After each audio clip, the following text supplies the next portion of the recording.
Hi Mark, this is Ruby, number 30, and I'm a junior. The speaker is Deborah Gordon, and the speech title is The Immigrant Genius of Ant Colonies. I study ants, and that's because I like to think about how organizations work, and in particular how the simple parts of organizations interact to create the behavior of the whole organization. So ant colonies are a good example of an organization like that, and there are many others. The web is one. There are many biological systems like that, brains, cells, developing embryos.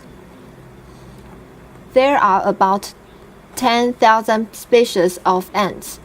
They all live in colonies consisting of one or a few queens, and then all the ants you see walking around are sterile female workers, and all ant colonies have in common that there's no central control.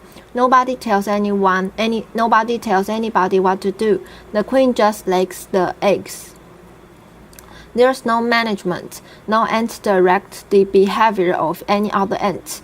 And I try to figure out how that works. And I've been working for the past 20 years on a population of seed-eating ants in southeastern Arizona. Here's my study site. This is really a picture of ants, and the rabbit just happens to be there.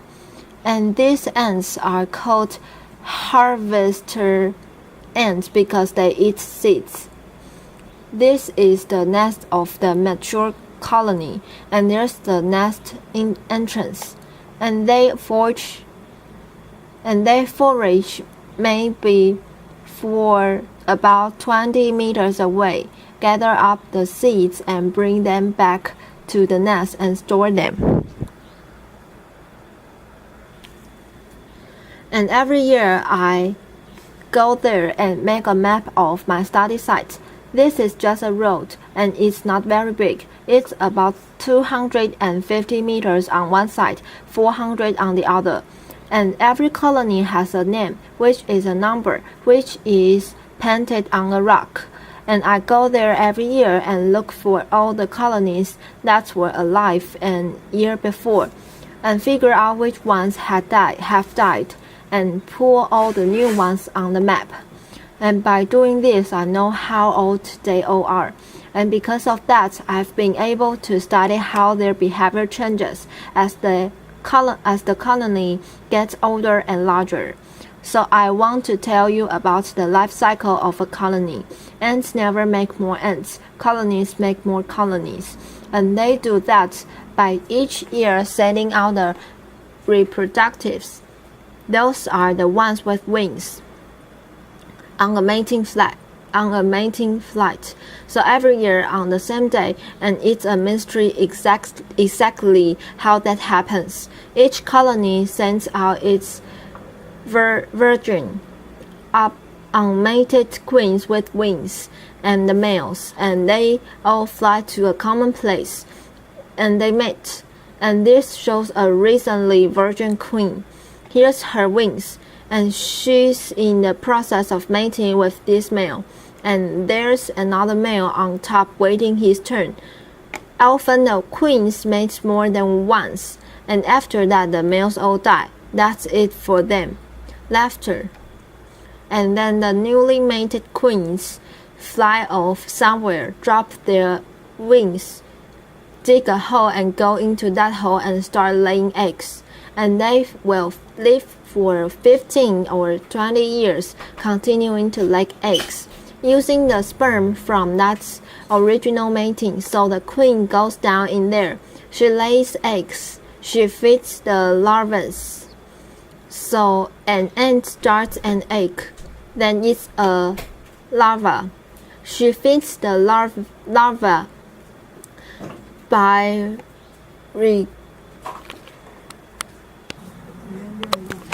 Then as soon as the ants, the first group,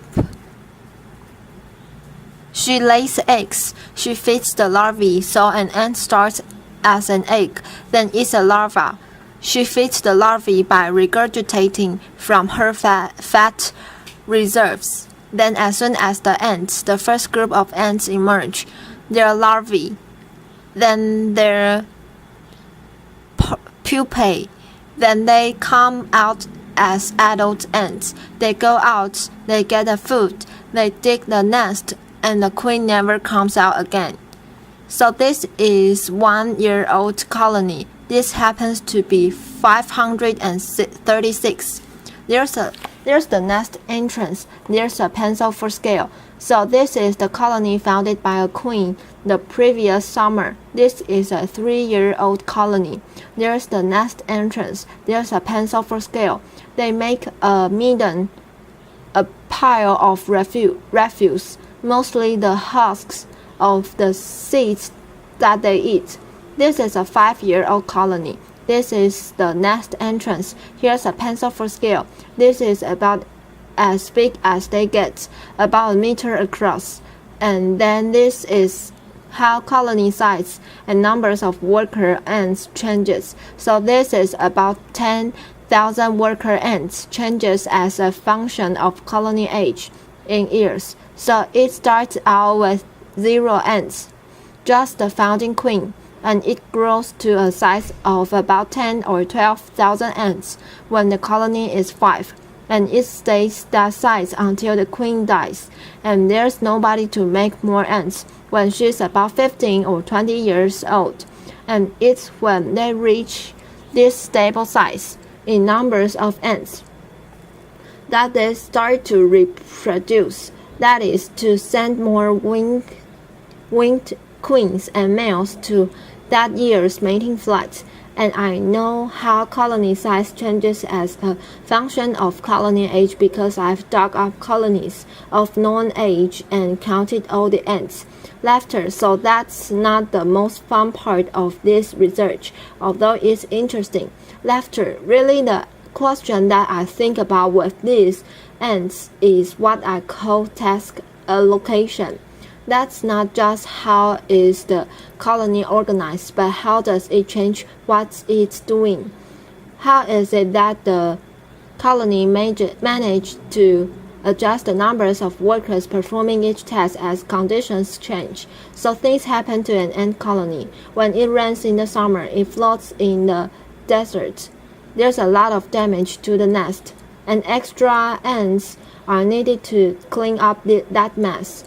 When extra food becomes available, and this is what everybody knows about picnics, then extra ants are allocated to collect the food. So with nobody telling anybody what to do, how is it that the colony managed to adjust the numbers of workers performing each task?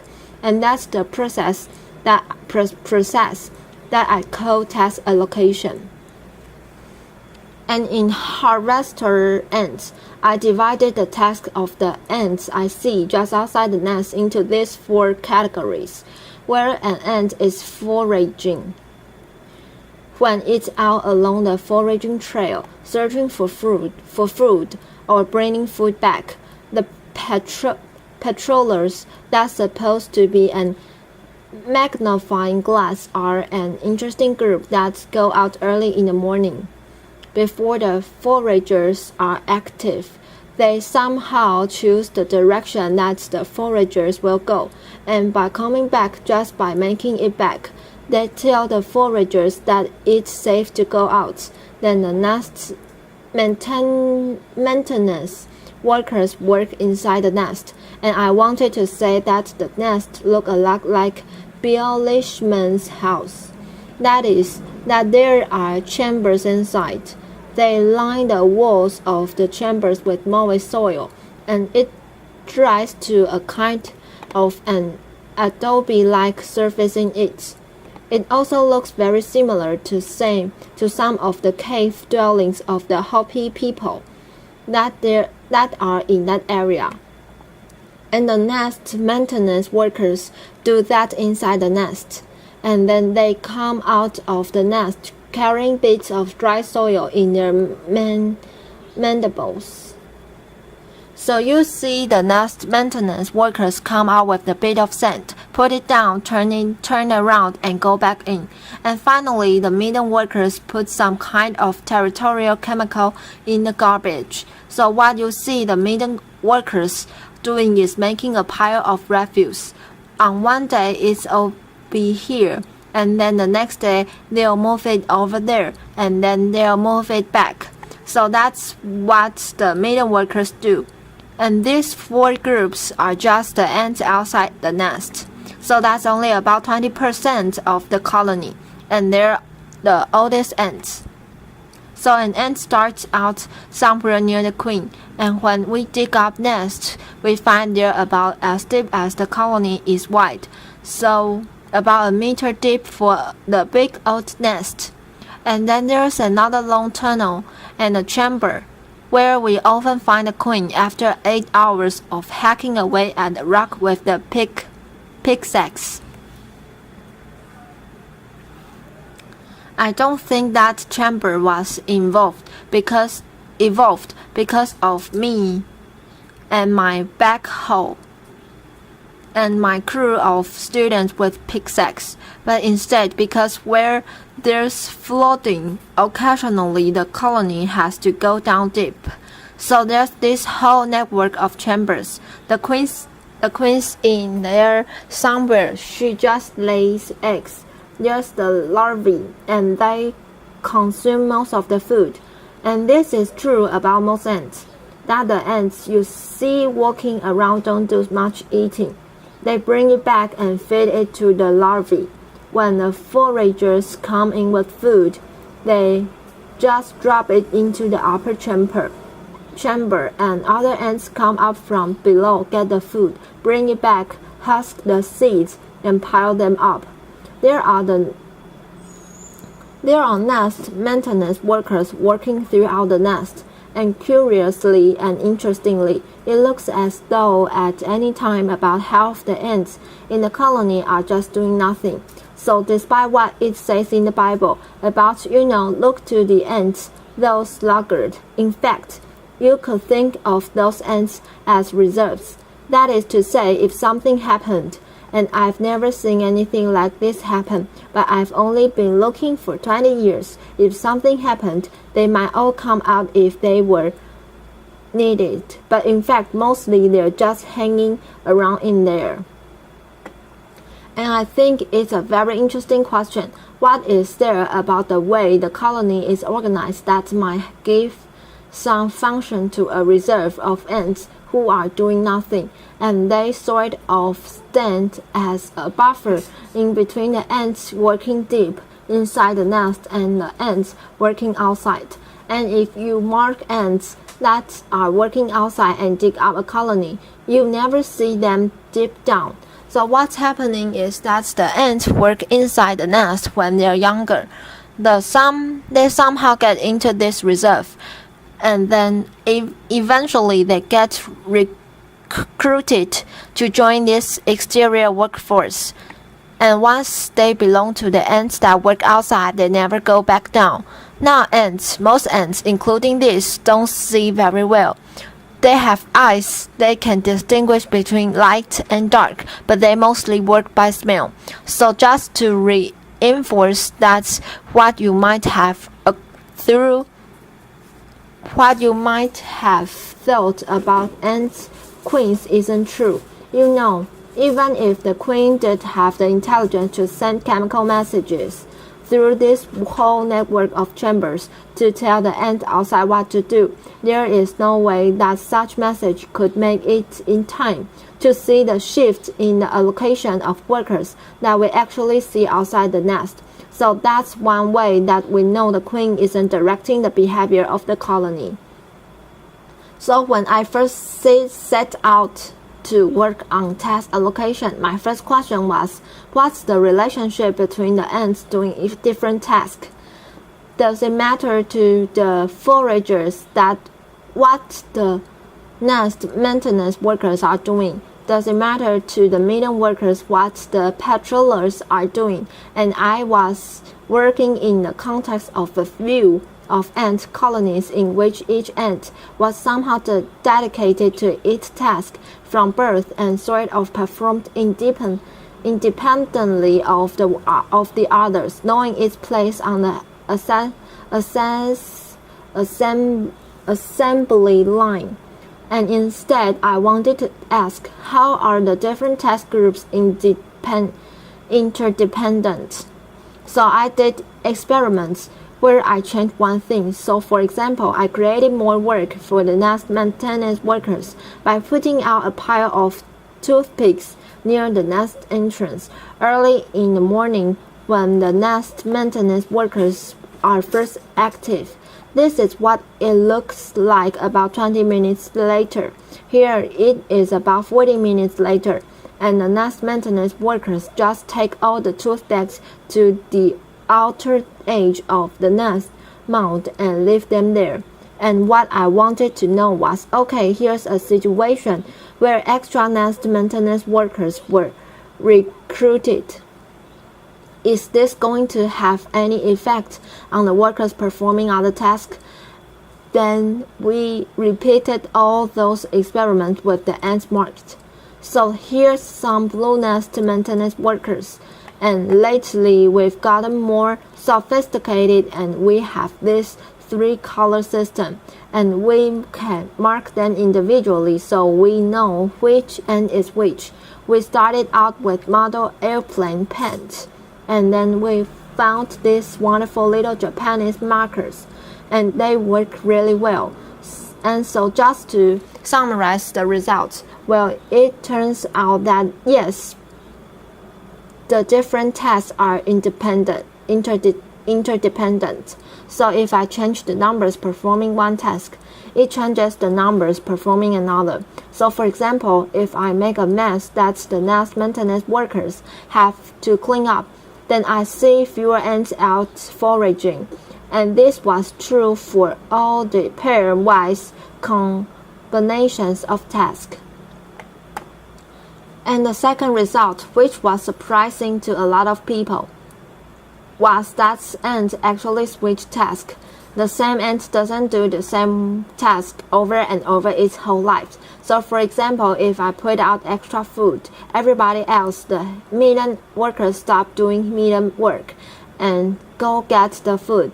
They become foragers. The nest maintenance workers become foragers. The patrollers become foragers. But not every transition is impossible, and this shows how it works. Like I just said, if there is more food to collect, the patrollers, the medium workers, the nest maintenance workers will all change to forage. If there's more patrolling to do, so I created a disturbance, so extra patrollers were needed. The nest maintenance workers will switch to patrol. But if more nest maintenance worker is needed, for example, if I put out a bunch of toothpicks, then nobody will ever switch back to nest maintenance. They have to get nest maintenance workers from inside the nest. So foraging acts as a sink, and the ants inside the nest act as a source. And finally, it looks like each ant is deciding moment to moment whether to be active or not. So, for example, what does extra nest maintenance work to do? It's not the foragers switch over. I know that they don't do that, but the foragers somehow decide not to come out. And here was the most intriguing result, the task allocation. This process changed with colony age, and it changed like this. When I do this experiment with older colonies, so ones that are 5 years or older, they are much more consistent from one time to another and much more homostatic. The worse things get, the more I hassle them, the more they act like undisturbed colonies. Whereas the young small colonies, the 2-year-old colonies of just 2,000 ants, are much more variable. And the amazing thing about this is that the ant lives only a year. It could be this year or this year. So the ants in the older colony that seem to be more stable are not any older than the ants in the younger colony. It's not due to the experience of older, wiser ants. Instead, something about the organization must be changing as the colony gets older, and the obvious thing that's changing is its size. So since I've had these results, I've spent a lot of time trying to figure out what kinds of decision rules, very simple, local, probably olfactory chemical rules ants could be using, since no ants can assess the global situation that would have the outcome that I see. This predictable dynamics in who does what task, and it would change as the colony gets larger.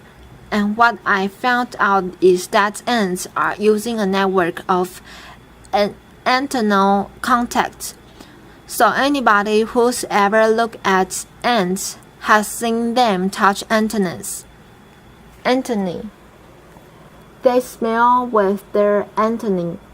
When one ant touches another, it's smelling it, and it can tell, for example, whether the other ant is a nest mate, because ants cover themselves and each other through grooming with a layer of grease, which carries a colony-specific odor. And what we're learning is that an ant uses the pattern of its antennal contacts, the rate at which it emits of other tasks, in deciding what to do. And so what the message is not any message that they transmit from one ant to another, but the pattern. The pattern itself is the message, and I'll tell you a little bit more about that. But first, you might be wondering, how is it that an ant can tell? For example, I'm a forager. I expect to meet another forager every so often, but if instead I start to meet a higher number of nest maintenance workers, I'm less likely to forage. So it has to know the difference between a forager and a nest maintenance worker. And we've learned that in this species, and I suspect in others as well, these hydrocarbons, this layer of grease on the outside of ants, is different as ants perform different tasks. And we've done experiments that show that that's because the longer an ant stays outside, the more these simple hydrocarbons on its surface change. And so they come to smell different by doing different tasks. And they can use that task-specific order in particular hydrocarbons. They can use that in their brief antennal contacts to somehow keep track of the rate at which they're meeting ends of certain tasks. And we've just recently demonstrated this by putting extract of hydrocarbons on little glass beads and dropping the beads gently down into the nest entrance at the right rate. And it turns out that ants will respond to the right rate of contact with a glass bead with hydrocarbon extract on it as they would to contact with real ants. So I want now to show you a bit on film. And this will start out, first of all, showing you the nest entrance. So the idea is that ants are coming in and out of the nest entrance. They've gone out to do different tasks, and the rates at which they meet as they come in and out of the nest entrance determines or influence each ant's decision about whether to go out and which task to perform. This is taken through a fiber optics microscope. It's down inside the nest. In the beginning, you see the ants just kind of engaging with the fiber optics microscope, but the idea is that the ants are in there, and each ant is experiencing a certain flow of ants past it, a stream of contacts with other ants, and the pattern of these interactions determines whether the ant comes back out and what it does when it comes back out. You can also see this in the ants just outside the nest entrance like this. Each ant then as it comes back in is contacting other ants, and the ants that are waiting just inside the nest entrance to decide whether to go out on their next trip are contacting the ants coming in. So what's interesting about this system that it's messy, it's variable, it's noisy, and in particular in two ways. The first is that the experience of the ants of each ant can be very predictable because the rate at which ants come back depends on all the little things that happen to an ant as it goes out and does its test outside. And the second thing is that an ant's ability to assess this pattern must be very crude because no ant can do any sophisticated counting. So we do a lot of simulation and modeling and also experimental work to try to figure out how those two kinds of noise combine to, in the aggregate, produce the predictable behavior of ant colonies.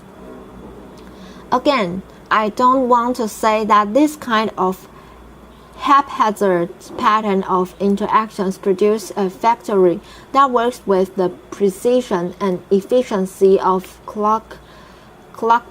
In fact, if you watch ants at all, you end up trying to help them because they never seem to be doing anything exactly the way that you think that they ought to be doing it. So it's not really that out of this haphazard contact perfection arises, but it works pretty well. Ants have been around for several 100 million years. They cover the earth, except for Antarctica. Something that they're doing is clearly successful enough that this pattern of haphazard contacts in the aggregate produces something that allows ants to make a lot more ants. And one of the things that we're studying is how natural selection might be acting now to shape this use of interaction patterns. This network of interaction patterns to perhaps increase the foraging efficiency of ant colonies. So the one thing, though, that I want you to remember about this is that these patterns of interactions are something that you'd expect to be closely connected to colony size. The simplest idea is that when an ant is in a small colony and an ant in a large colony can use the same rule, like I expect to meet another forager every 3 seconds. But in a small colony, it's likely to meet fewer foragers, just because there are fewer other foragers there to meet.